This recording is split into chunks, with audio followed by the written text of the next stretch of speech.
Welcome on into what is the first video on the channel where I'm doing a voiceover rather than like recording and just giving you the stream. We're gonna do something different, right? We're gonna enjoy this. This is RRL. This is round one in the North American EU division. Don't ask me why. It's all together. It is. Fuck it. Let's go with this. We're driving the Aston Martin, not the McLaren. Unfortunate, but it is what it is. Our teammate is Detect Umbreon. He is a very quick driver, and these teams are being balanced to some extent, where each team has a quick and a decently quick driver, or at least a slower driver who will fight, so that every team has a chance to fight the championship, essentially. This is my first outlap in Q1. We run full quali in this situation, and 50% races, a few sprint races here and there. This is round one. I had a few preseason races to see what teams are balanced and what teams aren't. We put into Aston Martin. We kept the seat. We kept our teammate. This is my first banker lap. This was supposed to be my banker lap, but throughout this entire race, i.e., well, at least the qualifying aspect of the race, I was trying to manage an issue with my microphone, which turned out to be not an issue with my microphone, but yeah. This will be the cleanest lap you will see from me in qualifying. I'm going to put this out there already. This lap was genuinely very clean. I was not focused on anything else. I was just focused on the lap. I want to get into Q2. That was my goal. My goal was to get into Q2, if not Q3, if we had the pace for it. Based on the lap that I did here, I should have been in Q3, but other things were on my mind, so we didn't get that going.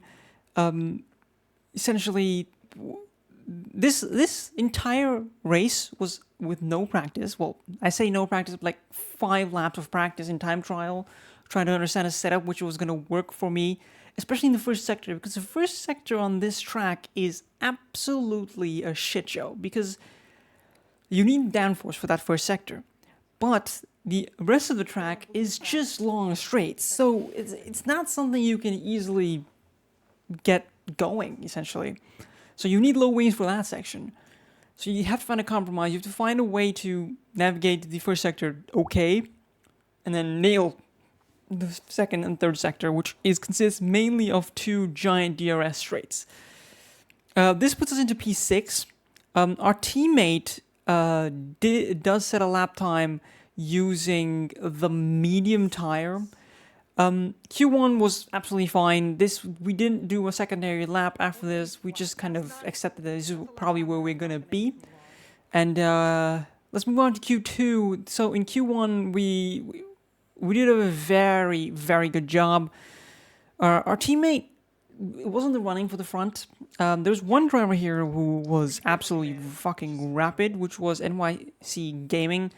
But yeah, our teammate did he got a 5-place grid penalty, mainly because of the fact that Wildcat was having a nightmare of a race, qualifying, whatever. He impeded 4 different drivers. Absolutely wild. We will have our own run-in with Wildcat in Q2. You will see that very soon on the banker, which kind of became a running gag, where had I nailed this lap, I would have been fine. So this is our outlap.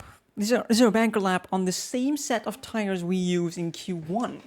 So keep that in mind where this lap puts us, because this lap was genuinely as good. Caxel coming out of the pits, he couldn't really do much about it. He couldn't really go anywhere, so I'm not going to blame him for that, but he did slightly distract, but the lap wasn't affected too much. So this section was absolutely beautiful. I felt more grip around this section in this lap than I did in the first lap, which is saying something, because it's considering it's old tires. Ignore the purple. We were one of the first guys out on track doing a push lap, so it's fine. And here we have Wildcat just trying to warm tires, and like we miss him by an absolute hair. It's not even funny, but it's like, in hindsight, it's probably very funny. But well, it's okay. It's fine. This lap ended up being a decent enough lap to be very close. if we had not had to swerve for that, this lap could have had potential to get me through to Q3, but it didn't. Q3 was not in the cards for us. It did give us a chance give me a chance to fix the audio microphone issue that I was having, which in the end didn't fix itself, but I fucked it up afterwards because of everything going on. It's not great. We did a 28.3, which is, considering that it was an old set, this means we did an almost identical lap to Q1.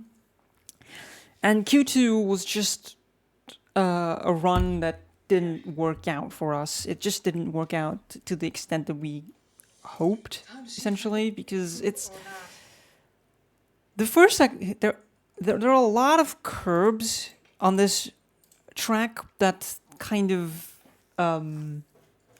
don't work out. There's a lot of curbs that kind of catch you off guard. So the first one is turn 1. Right here, it's turn 1, 2, and 3, where you kind of get a slide. I get a slide out of the turn 3 there. The right-hander is not great. Then you kind of flick it in, and I don't flick it in correctly, and then I kind of lose the back end, and it just invalidates that lap. It's unfortunate, but that, including the fact that we had to get out of the way for a few drivers behind us, meant that we were out in Q2. This gave me a moment to fix my audio issue, which was basically that I didn't realize that Discord, when I was in, was push to talk. And by push to talk, I mean literally you have to keep the button for the microphone pushed to talk. If not, then it doesn't work. I usually work with the same button for toggle, so mute toggles, which I didn't understand, and apparently that was the problem, and I realized that very late. But I did realize it, but by that time I had changed so many things that the voice audio stuff kind of got fucked over, which is why we're doing this voiceover. I mean, if you like these kind of voiceovers and you want me to do this more often for all the races, let me know in the comments. Like, subscribe maybe, if you want to see more of this kind of stuff. Yeah, let's get on to the race, because our teammate in Q3 did an amazing job. Qualifying P3, did get a 5th place grid drop though, so starting P8. We started P12 after all of that. But a pole time here was a 25.3 by NYC Gaming, who actually came out of nowhere. Everyone thought it was probably going to be Marakudan and Tai Tai, but no. It was not. Okay. In the end, we decided to go into the race with the strategy of doing a medium, hard, medium, which does get subject to change because, as you can see, it says that it's not going to rain, but, spoiler alert, it's going to rain in this race at the very end. We should have avoided it had we not. We should technically avoid it, but it didn't happen in the end. But there was no rain. But we decided we're going to do the medium, hard, medium strategy. There's no formation lap. A few people did disconnect, which was unfortunate. Tata disconnected in qualifying, which is unfortunate for him, but it looked like we were doing a decent job. We go into turn 1 way too hot, and we did a repeat of turn 1, lap 1 Jeddah in the Division 4 in the Oceanic Division with McLaren, and we got an illegal overtake on F1 King. Not great. It's annoying. It's an AI car, so it's not even like it was going to be worth a lot, but yeah. We did give it back. We were running 17th into this race. Unfortunate, but this is where we started to consider that we had some minute levels of pace. Lap 1 was eventful. It's very eventful. There's a lot of people that are having a difficulty doing anything. We line up a move on the Alpine. We absolutely send one out of nowhere, make it stick, hold on, and yeah, a very nice overtake. But the VSC comes out, causing a bunch of people to crash out. There's someone stuck on the curb, which in hindsight meant it was a safety car was coming out. which kind of brought the weather closer. So this slowed us down right to the amount and meant that we would have, near the end of the race, we would have rain. At this moment in time, we did not think there was going to be any rain. We also got very lucky that we didn't get a 10th place grid penalty for colliding with Timo. Tinzo. That was not that because we bumped into him trying to slow down. But it did happen a few laps afterwards. Just people slowing down absolutely to a dead stop. Front wing damage on lap 3 is not great.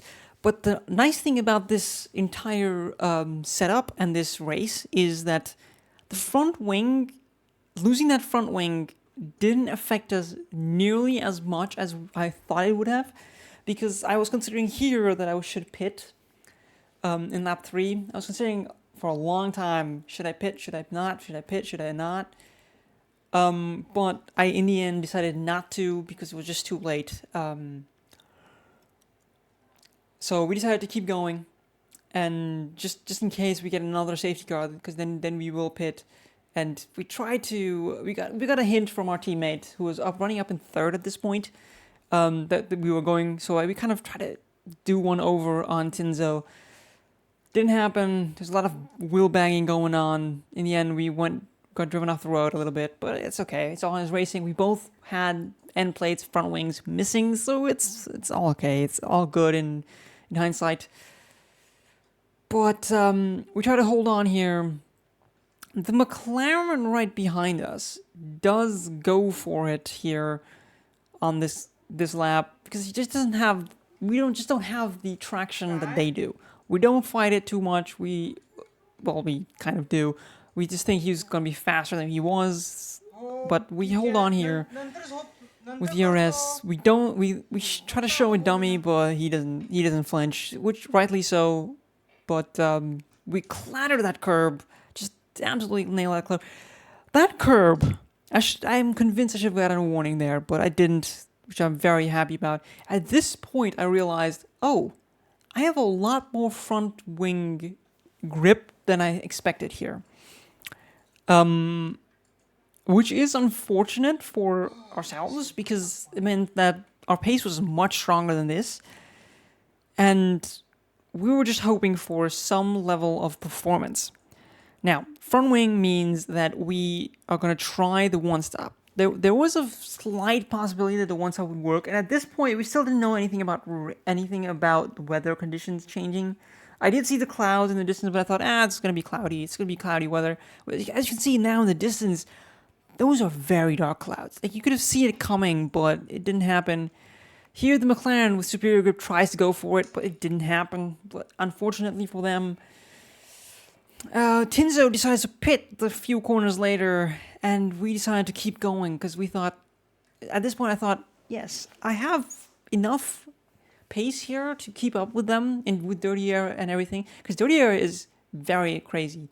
And here the VSC comes out, and I decide, yes, I should probably pit now. We nailed the VSC restart, which was incredible. I got scared for a moment there, but in the end I decided to just keep going. We nailed it, half a second delta to the front one. What does happen though is Luca in the kick sour does not get a good restart, and unfortunately he spins on the final corner. We decided to pit. We decided to take it. Caxel ahead of us gets a 10-second penalty for speeding in the pit lane, which is something that was happening a lot, and I realized that when I was braking here. And you'll see now the front wing was absolutely destroyed. We had no front end plates at all. We got the front wing change. We went out, coming out in P11, and just deciding to set consistent laps. Giano ahead of us pits, and then Barry pits as well. And this point, we decide we're probably going to extend as much as we can. Hope for a safety car. Just play the hoping game. Just manage the tires, manage the pace, just keep going. And we do so until we realize, getting information from our teammate, that there is weather coming to some extent. Barry ahead of us goes for his second pit stop because he has a front wing end plate missing. We were catching him by about a second lap before that with lap 14. And honestly, this brought us back into it to some extent because we were now running in P8 and we had a decent buffer behind us in terms of pace and a decent buffer ahead of us. So we were kind of in no man's land. This was an empty race. But we got the message here that there was rain coming. We were worried. The worry was real here. I mean, it's crazy, but we were very worried. I was very worried that the rain was going to come. Clouds got darker, everything went crazy, and I decided, me and my teammate decided that who's running in P3 at this moment, fuck it, we're gonna go to the end if we can. We're gonna extend to as long as we can, because it was saying 10 to 15 minutes. 15 minutes would have meant that we would have just missed the rain. 10 minutes would mean that we will get the rain for the last 3 or 4, 5 or 6 laps, which was just a gamble we were willing to take. I was on 30%. I was like, this is going to be fine. If we get rain in lap 20-ish, it's going to be fine. But lap 17, we get a crazy situation where the governor, who is the manager, the main man of the league, decides to pit from ahead of us. By this time, we've had a few pit stops happen as well. This bumps us up to P5 with Caxel behind us catching at a rate of knots. Because he did pit one more time to get rid of his 10-second penalty, by the way, which was the reason we went from P8 to P7 to P6. And so we have just keep an eye on that gap behind us with Governor. We don't fight Caxel too much. Well, psych, we do, because Caxel is in a fight and in terms of raw pace with our teammate for P3. So I was doing here a solid for our teammate. We're trying to defend him, keep him behind as long as I can. Just some hard defending here. Goes down here. The DRS is still enabled, by the way. So we tried our best. We couldn't really do much. I'm helping you here. We try to hold on here too, but it's not a matter of if, but when he's gonna get past. We let him pass a little bit here. We try to do the switchback, but he breaks on the right spot. He has fresher tires here, so I was not surprised. But crucially, we have a little bit of ERS to play with, and the DRS. The DRS and the overspeed was enough for us to kind of half look for the dive, which was on the limit there, but in the end, our rears were going anyway, so we let him go, and he gapped us by 2 seconds very, very quickly. And as we were approaching, Wildcat decided that this was his moment to pit. He pits, and Governor, who has caught up to us on new mediums, is looking absolutely racy. We try to defend a little bit, but he just has way more grip than we do. So we accept that we're going to lose out here. And yeah, he does run away pretty quickly. A few laps later, we try to keep up with him through the first lap that he has overtaken us. We miss out on the DRS, and this was the moment where I realized, yes, he's going to run away here. But crucially, now I was hoping for the rain to not show up, actually, because I was going to extend to Kingdom Come. Our defending from Caxel was enough to give our teammate a buffer to be able to pit if he needed to. So he was considering to go to the end, but he was on 90% tires already because he was using his tires far more than I was. I was managing my pace a lot more than he was. So my tires were absolutely shot as well. I was braking about 50 to 60 meters earlier than I predominantly would have. As you can see, I was braking way earlier, way smoother turn-ins. And that 24, yeah, the Governor is gone. But by that 24, we caught back up to him. Crazily, the tires I realized that tire wear on this track is absolutely wild. The hard tire is king, and at this point, it was saying still the rain was 10 minutes, 5 to 10 minutes out, which meant that the rain was either going to come or not going to come at all. Here, the rain delay changed completely, and it got confirmed that rain was going to come end of lap 26 or lap 27. It was way too dark for it not to rain. And it just became, can we last the last 4 laps here on that hard tire? That is absolutely shot. And we've caught up to Governor. We think about it. At this point, they are still not being disabled. So it's not wet enough, but we are braking a lot earlier. But you know who's braking a lot earlier as well?